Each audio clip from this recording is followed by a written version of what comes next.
What's happening, y'all? Welcome back to Mental Groove.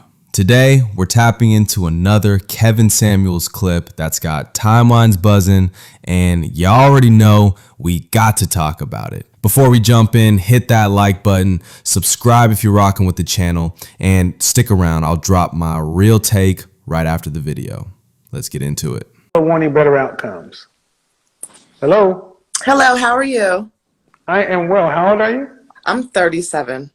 37. So what are we talking about? Are we talking about dating costs or are we talking about the 2/3 rule? I would like to talk about dating cost. Okay, are you single or are you married? I'm single. Any children? I have a 17-year-old son, yes. All right, so what do you want to talk about on the dating costs? Can you just be a little bit more specific of what it entails? Well, back when the world made sense, before you got the privilege of having a baby, you used to have a husband. That's a cost. You had to say, I'm going to be with this man for the rest of my natural life in front of the entire village or the entire town, and you had to stay with him. And you had to act like you had some sense. You had to cook, clean, and take care of this man and the children. You had to be a good wife, a good neighbor, a good mother, a good friend. You had to stay appealing and attractive to your husband to make him like to come home to you. So for someone, I'm older, 37, I'm not married, and if I feel that I'm doing that, am I not doing something adequately, or am I? You feel like you're doing that what? I feel like when I do date, I bring income to the table. I bring sex. Nothing, ma'am. Nothing I said was about income. I wasn't finished. I'm sorry. I also I do cook, so I feel I'm very domesticated. But I think that somewhere I'm lacking, and I'm not sure what I'm doing incorrectly. Okay. Well, the first thing is nothing I mentioned had anything to do with provision. How come you and your child's father decided not to marry? We were just toxic. We met in college, and we didn't even plan to have a child. We just weren't good for each other. What's your longest relationship? 7 years. When did that end? That ended about 6 years ago. Why did it end? At one point in time in my life, I was an alcoholic. I'm in recovery now. So I had some issues that pushed him away. Okay. How long have you been sober? 4 years. Good job. Thank you. Good job. You've done a lot of work with alcoholics and addicts. Not easy. No. So is that having an impact on your current dating relationships? It is. I feel it's hard I was very toxic at one point. And being healthy is, for lack of a better term, is hard to be healthy when I'm accustomed to toxicity. Okay. Well, your sobriety has to become number one.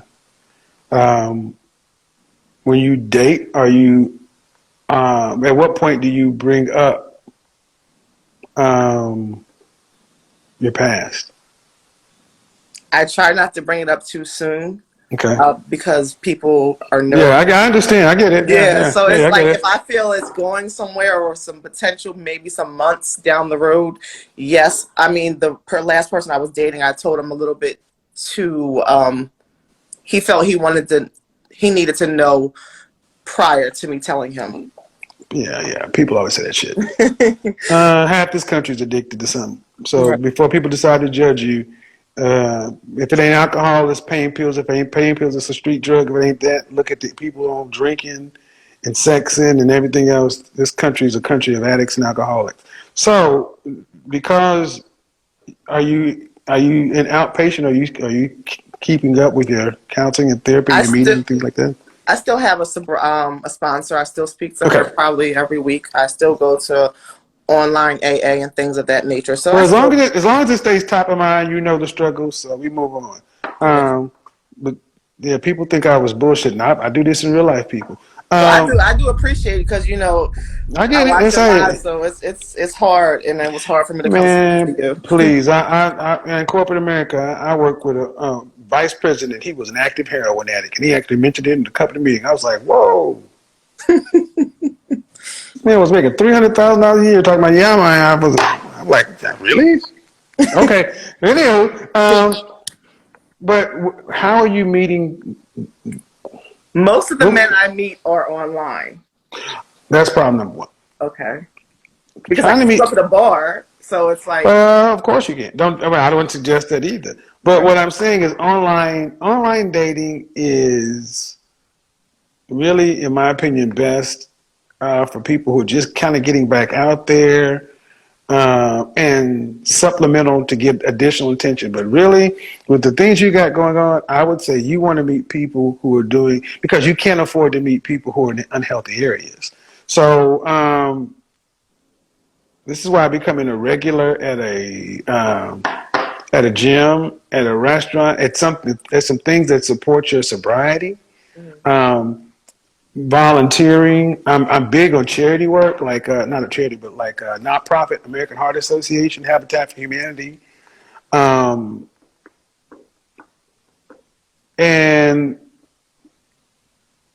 try to put yourself in positions to where it will support your sobriety. How often are you working out consistently? I do have a gym in my complex, and there's never anyone in there. I don't go no. a Planet Fitness or LA Fitness. And that's what you need to. Okay. Because you can't, and this is a problem. You got to get out and be around people. See, gyms are like nightclubs without the music and the drinking. You got to get out around human males in order to be able to have that interaction, because online is as simple as this: swipe left, swipe right. If they either like the way you look or they don't like the way you look. And then what they like you for is irrelevant. But you need to, I would say, I don't understand why you ladies don't actually find the hottest gym in the city and join it. And then in your city, what's the church, the church, the largest church with the biggest singles ministry? Join that. That's a good one. That's a good idea. I located to a whole different coast, so I used to have that church background. Now I don't have it. So. Well, the largest church with the largest singles ministry. Every city has a part of town where the young urban professionals kind of live and feed that and enjoy that kind of stuff. But of course, stay away from the the party scene isn't really that big at our age. So maintaining your sobriety and stuff. As long as you construct a life around, you should have a full life around your mental health and your sobriety, to where you'll find somebody in this area versus having to go over there and put that kind of stuff at risk. Right. So, like riding a good, healthy activities like bike riding. Bike riding is great for stress, great for stress relief and all other kind of stuff. You'll be amazed if you start finding physical activities to replace compulsive behaviors, things that often happen with, alcoholism, drug addiction, that kind of stuff. But here's the funny thing. People want to judge this shit, but you need to understand it's the very things that make people such good addicts and alcoholics are the very talents that most of these high-level executives have. It's an obsessive compulsive disorder. So, I'm good with it. I understand most of this country's alcoholics and addicts and drunk. I'm good with it. You're fine. All right, let's unpack this. She's 37, single, never married, with a 16-year-old son. She admits her past relationship was toxic and her drinking played a big role in pushing her husband away. But here's the thing. She's been sober for 4 years now. That's a big win and shows she can make real change. Now, she says she's looking for a man, and that's fair, but let's be real, her past choices still impact her present. She needs to keep working on herself while looking, not just expecting a man to show up and fix everything. Because finding a healthy relationship after addiction and toxic patterns means you have to move carefully, stay consistent, and prove your stability. She says she's domesticated, which is great, but stability and emotional accountability are what will matter most now.